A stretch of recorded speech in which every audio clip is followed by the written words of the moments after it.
बिस्मिल्लाहिर्रहमानिर्रहीम। अस्सलामुअलैकुम। कैसे हैं आप सब लोग। आज मैं आपके लिए माश दाल फ्राई की ज़बरदस्त रेसिपी लेकर आई हूँ। जी हाँ, हम बनाएंगे आज नमकीन माश दाल फ्राई, जो कि होटलों में बहुत ज़्यादा पसंद की जाती है। कराची में जो लोग ऑफिस एरिया वगैरह में जॉब करते हैं उनको पता होगा कि वहाँ के होटलों में नमकीन माश दाल ज़रूर से मिलती है और लोग इसको बहुत शौक़ से खाते हैं। हम बनाएंगे आज इसको अपने घर के तरीके से। जल्दी से रेसिपी को कर लेते हैं स्टार्ट। माश नमकीन दाल फ्राई बनाने के लिए सबसे पहले लिया मैंने एक पतीला और पतीले में रख दिया है मैंने पानी को बॉयल करने के लिए। और पानी बॉयल करने से पहले मैं तकरीबन 1 पाव के करीब माश की दाल धो के भिगो चुकी थी। आधा घंटा हो गया था और ये मैंने माश की दाल धो के भिगो दी थी। और हम अब दाल को बॉयल करेंगे हल्का सा नमक डाल के। और हमें दाल को 95% पका लेना है। 95% हम दाल को उबालेंगे तो ये दाल गल जाएगी। और थोड़ा सा नमक चला गया है इसके अंदर और हम दाल का उबाल लेंगे। और दाल के ऊपर जो वाइट वाला पार्ट आता है इसको हम निकाल के फेंक देंगे, ताकि इससे दाल का कोई टेस्ट जो है हमारा ख़राब ना हो। आपने वैसे तो माश की दाल बहुत खाई होंगी, माश दाल फ्राई और माश की दाल की कढ़ाई, लेकिन ये वो माश की दाल है जो तकरीबन कराची में तमाम होटलों पे मिलती है। आप इसको शाही माश की दाल भी कहते हैं, कोई इसे नमकीन माश की दाल कहता है। और आपने इसको चेक कर लेना है कि दाल बिल्कुल हलवा ना हो जाए, हमें दाल बिल्कुल खिली खिली रखनी है। और 95% हमें इसे कंप्लीट गला लेना है। और ये भीगी हुई दाल है तो जल्दी से पक जाएगी, बहुत ज़्यादा देर नहीं लगाएगी। आप देख सकते हैं, मैं आपको दिखा देती हूँ, थोड़ी सी गर्म है इस वक्त। ये देखें, ये 95% तकरीबन दाल पक चुकी है और हमने दाल के पानी को कर लिया है ड्रेन। और इसको हम रख देंगे एक साइड के ऊपर। अब फ्राई पैन में डाला है मैंने ऑयल। और ऑयल जितना आपके पसंद की जाता है, घी जितना पसंद किया जाता है, क्योंकि इसमें थोड़ा सा घी ज़रा ज़्यादा अच्छा लगता है। और ऑयल को मैंने कर लिया है गरम। 1 टेबलस्पून भर के चला गया है इसके अंदर पिसे हुए अदरक लहसुन का पेस्ट।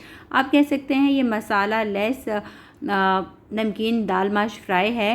1 टेबलस्पून भर के चला गया है इसके अंदर सफ़ेद ज़ीरा। लहसुन अदरक के साथ हम ज़ीरे को भी फ्राई कर लेंगे, ताकि जो ज़ीरा है वो जले नहीं और उसका अपना गोल्डन सा कलर खूबसूरत रहे।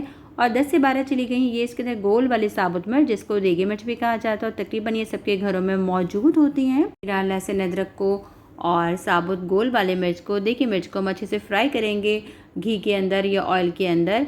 और तमाम चीज़ों को फ्राई करने के बाद हम डाल देंगे इसके अंदर 4 से 5 बारीक कटी हुई हरी मिर्चें। जी हाँ, ये काफ़ी तीखी वाली हरी मिर्चें हैं। अगर आप तीखा कम खाते हैं तो मिर्चों को कम भी कर सकते हैं, लेकिन मैंने आपको बताया ना, ये मसाला लेस दाल है, इसमें बहुत ज़्यादा मसाले नहीं जाते, तो इसमें हरी मिर्च का इस्तेमाल बहुत अच्छा लगेगा। आप देख सकते हैं तमाम चीज़ें खूब अच्छे से फ्राई हो रही हैं। और अब हम ऐड करेंगे दही।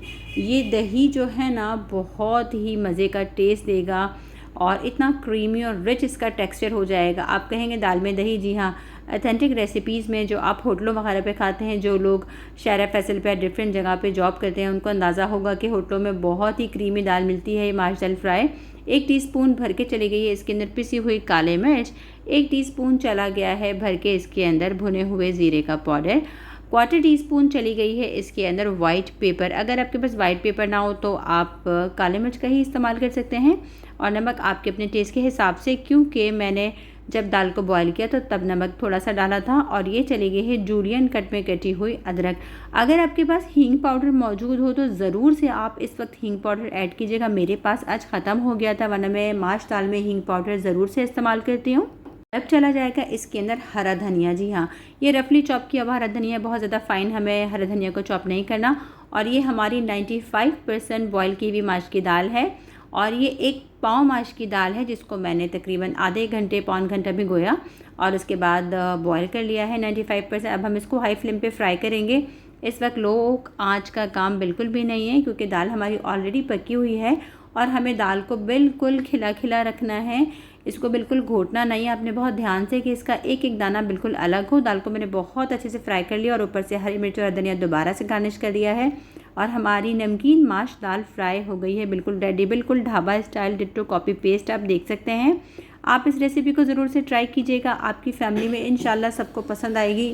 स्पेशली बच्चों को तो बहुत पसंद आएगी, क्योंकि ये स्पाइस लेस नमकीन माश की दाल होती है, जो बहुत ही मज़े की लगती है। रेसिपी अच्छी लगी है तो प्लीज़ चैनल को लाइक, सब्सक्राइब, शेयर ज़रूर कर दिया करें। और अपनी फ़ीडबैक ज़रूर से कमेंट में दिया कीजिए। अपना बहुत सारा ख्याल रखिएगा, दुआओं में याद रखिएगा। फ़ी अमान अल्लाह। अल्लाह हाफ़िज़।